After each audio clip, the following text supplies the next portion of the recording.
Se dire qu'on est différent, c'est une chose, l'accepter, c'est encore autre chose. Le mot handicap gêne pas mal. Hein. Il gêne pas mal. Donc, tout le monde connaît mon problème, donc ça on l'a pris en compte.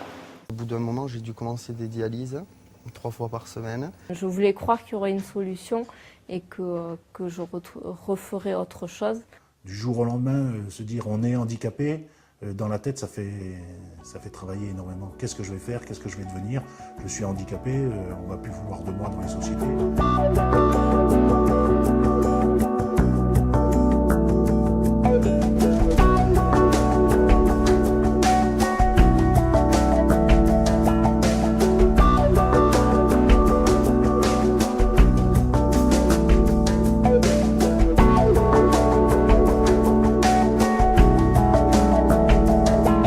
Le dispositif de rééducation professionnelle s'enclenche généralement quand une personne en situation de travail est déclarée inapte par la médecine du travail. J'ai eu un accident de travail qui fait que je ne peux plus reprendre dans aucune des activités que j'ai occupées auparavant. Je pensais ne plus pouvoir travailler.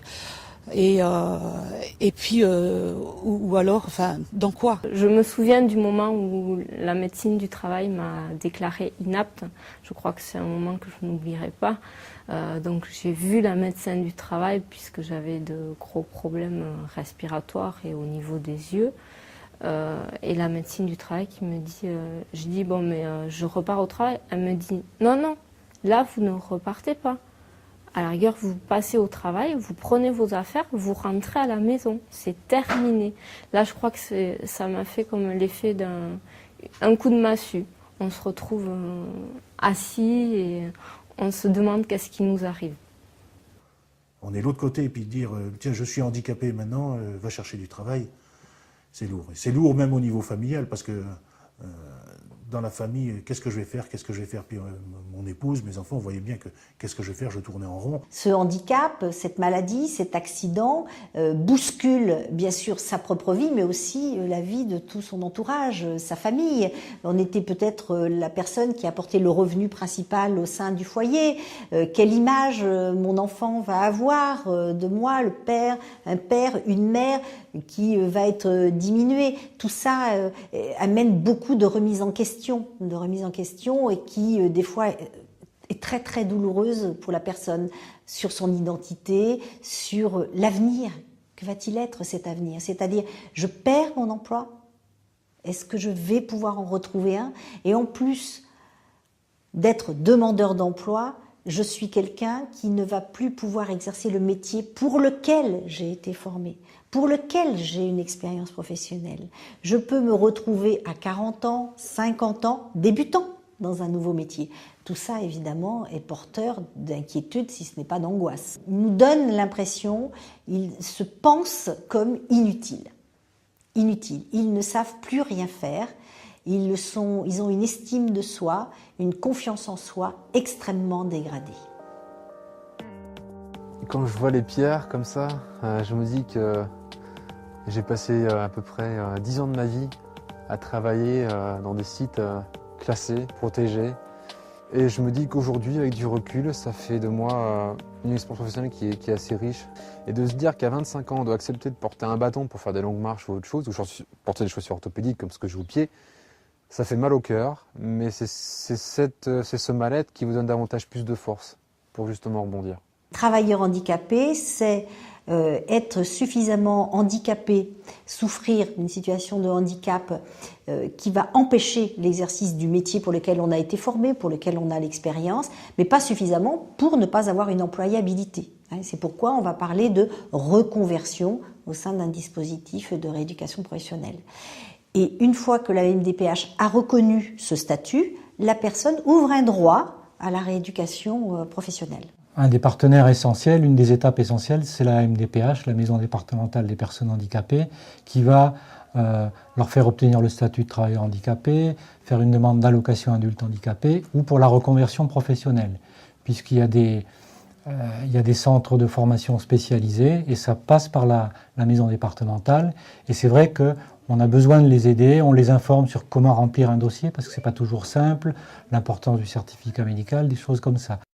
Sur les Pyrénées-Atlantiques, en 2011, à titre d'exemple, on a traité pour la MDPH les demandes de reconnaissance travailleurs handicapés représentent 5400 demandes. Et ensuite, les demandes d'orientation professionnelle représentent 2310 précisément. Voilà, tout ça pour l'année 2011. Quand les personnes font une demande chez nous, ce qui est essentiel, c'est vraiment la reconnaissance travailleur handicapé, qui après va ouvrir des portes sur différentes structures. Elle peut ouvrir des portes sur simplement un accompagnement, parce que les gens, au moment où un problème de santé arrive, ne sont pas forcément dans une idée de se reformer. Quelquefois, ça peut être un cheminement. Donc, ça peut être une orientation vers un accompagnement par des organismes comme Pôle emploi, Cap emploi. Ça peut être aussi une formation dans ce que nous appelons le droit commun, c'est-à-dire comme tout travailleur non handicapé qui se retrouve dans une situation de chômage, la personne reconnue travailleur handicapé peut tout à fait demander une formation par le biais de Pôle emploi, par le biais de l'AFPA ou tout autre centre de formation. La formation en CRP n'est qu'une possibilité, quelque chose qui est effectivement un petit peu plus aménagé et ciblé, puisqu'il ne s'adresse qu'à des personnes reconnues travailleurs handicapés. Les CRP sont des partenaires de parcours pour les Cap emploi et surtout pour les personnes que l'on accompagne. Ce qu'ils apportent, ce sont des formations qui sont diplômantes, avec des équipes qui sont pluridisciplinaires et surtout une durée de formation plus adaptée, un petit peu plus longue, notamment avec des remises à niveau, etc., qui sont absolument nécessaires au public qu'on accompagne. Au-delà de la qualification professionnelle, de la certification qu'ils vont amener à la personne, il existe dans ces centres tout un accompagnement médico-social qui fait que la personne en situation de handicap est prise en compte davantage dans sa globalité. Centre de rééducation professionnelle Olivier, bonjour. Soit la personne est salariée et à ce moment-là, il a une préoccupation de maintien dans l'emploi ou de reconversion au sein de cette même entreprise. Donc, on va même lui conseiller d'aller vers des services tels que le SAMET, qui est un service de maintien à l'emploi. Nous pouvons aussi lui conseiller de négocier avec ses responsables des suspensions de contrats de travail. Trop souvent, les entreprises ne sont pas au courant de ce dispositif.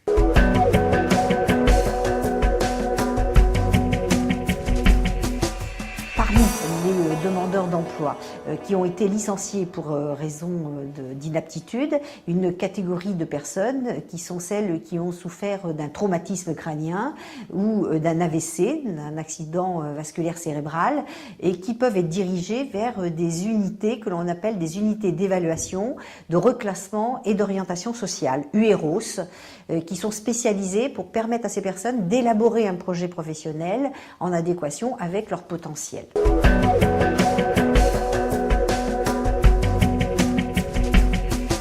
Il y a les personnes qui sont simplement à la recherche d'un projet professionnel et il existe des dispositifs tels que les centres de préorientation qui, sur une durée d'à peu près 3 mois, permettent aux personnes de tester des pistes et de pouvoir aller en entreprise pour pouvoir confronter leurs rêves, leurs projets avec la réalité. Et il y a une équipe médico-psychosociale qui détermine avec eux effectivement le projet le plus réaliste et le plus réalisable qui pourra se faire par la suite. Le formateur voit un peu où on en est, ce qu'on sait, ce qu'il faut voir, ce qu'on a acquis, pas acquis d'ailleurs. Et il y a également un stage qui est un stage de découverte du métier qui dure 1 semaine. Et là, on peut voir si c'est un métier qui est vraiment fait pour nous ou pas.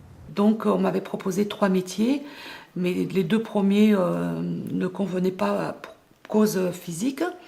Et donc, j'ai choisi agent administratif. Précédemment, avant d'avoir un accident, j'étais chef d'atelier de fabrication de fenêtres PVC alu. Et bien avant ce métier-là, en plus, j'étais militaire. Donc je suis passé par plusieurs portes et puis suite à mon accident, il a fallu faire une reconversion. Et cette reconversion m'a amené dans un métier, comme on m'a dit, qui m'orientait vers un choix de mon cœur. Une fois que les personnes ont défini un projet professionnel, encore faut-il qu'elles trouvent le projet de formation qu'elles vont pouvoir suivre. Les formations sont réparties sur toute la France. Il y en a un certain nombre, elles sont diverses et variées. Il y en a dans l'horticulture, dans le service à la personne, dans les arts graphiques, dans tout ce qui est lié à l'administratif bien sûr, dans le bâtiment, dans l'électricité, dans tout ce qui va être, on voit aussi des formations spécifiques pour l'animalerie, la vente. Enfin vous voyez, il y a un certain nombre de possibilités que les gens peuvent retrouver d'ailleurs sur des sites internet tels que celui de la Fagère où il y a un annuaire qui présente l'ensemble des formations mises à disposition.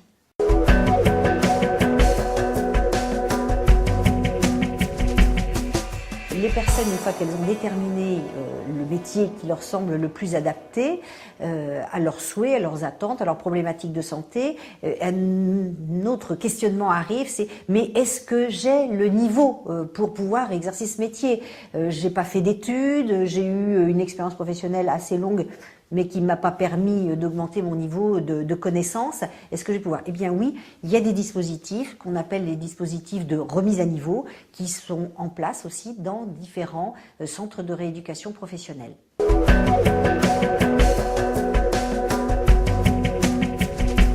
Avant certaines formations qualifiantes, il est possible de bénéficier d'une formation préparatoire qui permet aux personnes qui n'ont pas forcément les prérequis, si je prends un exemple, la comptabilité, qui n'ont pas les prérequis, qui ne connaissent pas encore l'informatique parce que leur métier, chauffeur poids lourd, fleuriste, ne leur a pas permis cet accès-là. Eh bien là, ils peuvent bénéficier aussi de ce qu'on appelle des formations préparatoires.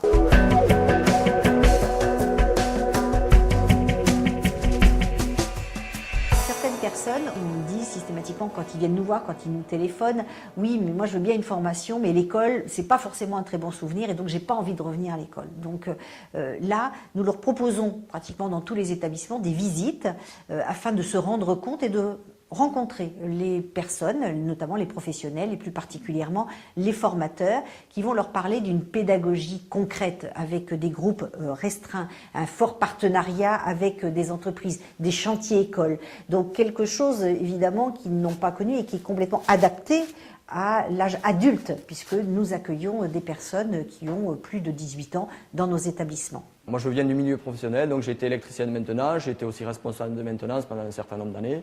Et tous les formateurs qui dispensent ces formations sont des anciens professionnels et qui connaissent bien le métier et qui ont gardé un lien avec le milieu professionnel aussi.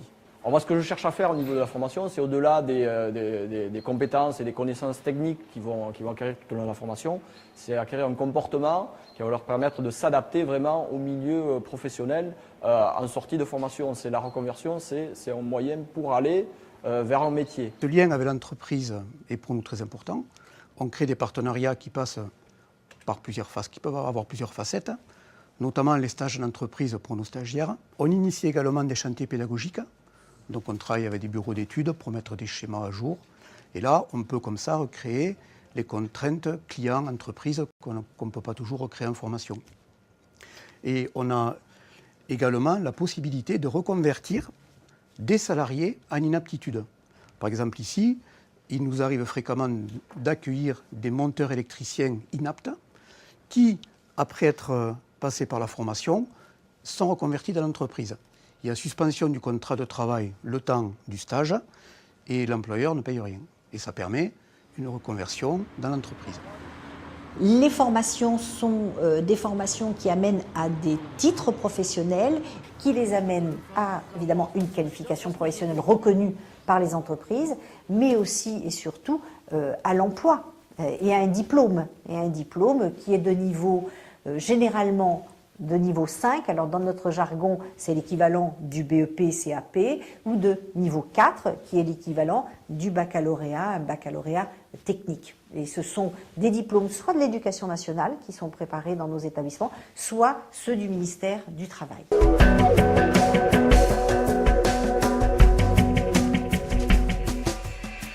Les personnes, une fois qu'elles sont un petit peu rassurées sur les niveaux scolaires qu'elles vont pouvoir augmenter, disent oui, mais est-ce que ma santé va permettre de suivre une formation, exercer tel métier? Est-ce que ma situation sociale va me permettre de pouvoir aller dans n'importe quel CRP en France? Parce qu'il n'y a pas forcément toutes les formations à côté de chez nous.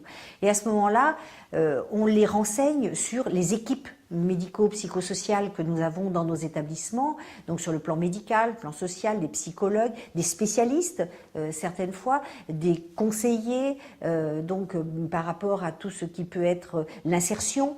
Et puis enfin, on leur explique que dans nos établissements, nous avons l'avantage de pouvoir proposer un hébergement et une restauration, et des fois d'autres services qui sont des animations. Et comme ça, ça permet aux personnes de pouvoir imaginer une vie dite tout à fait normale et sans avoir d'augmentation de frais supplémentaires. Et l'éloignement géographique peut donc être pensé.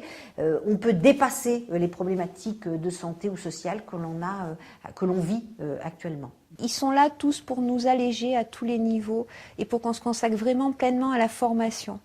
Ouais, non, ils sont vraiment très sympas parce qu'ils font tout pour nous aider en fait, et puis ils font ça avec le sourire. Donc depuis que je commence à dialyser, il faut que 3 fois par semaine j'aille dans un centre de dialyse. Tous les cas, ils nous aident pour s'en sortir au mieux et pour passer le moins de temps à régler ces problèmes-là et à s'occuper le plus possible de la formation qu'on est en train de faire.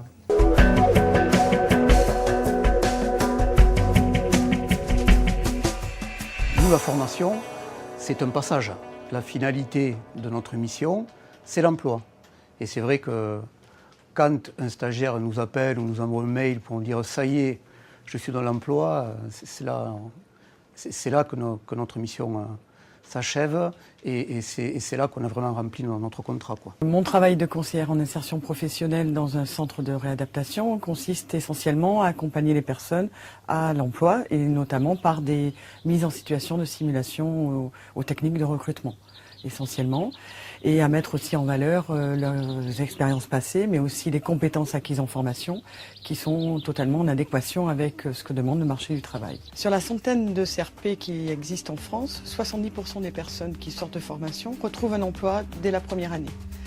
Et sur aussi l'ensemble de ces personnes, 80% de ces personnes sortent avec un titre professionnel, donc une véritable qualification, une certification professionnelle. Qui sont des gens très compétents et vraiment très gentils, très à l'écoute, quoi. Les atouts, c'est aussi le fait d'être en formation de groupe restreint. J'y apprends mon futur métier de façon très constructive. L'essentiel, je dirais, c'est qu'on a une formation qui est rémunérée. Moi, ce que l'équipe pédagogique a pu m'amener, c'est l'acceptation de mon handicap. Je suis passionnée par le nouveau métier que j'apprends. Surtout, il ne faut pas perdre courage, il faut se dire qu'il y a toujours une deuxième chance et qu'il faut avancer. Donc il faut bien écouter ce qu'on nous dit, prendre les mots au passage, et puis questionner, énormément questionner. Et grâce à ce statut-là, je peux commencer une nouvelle vie. C'est une bonne expérience. Il faut se laisser surprendre. Quelqu'un qui peut être complètement démobilisé en début de parcours peut faire une réussite majeure et retrouver un emploi auquel il n'avait même pas pensé au début, en s'adressant chez nous, et auquel nous, professionnels, on n'avait pas pensé non plus. Et la surprise est là.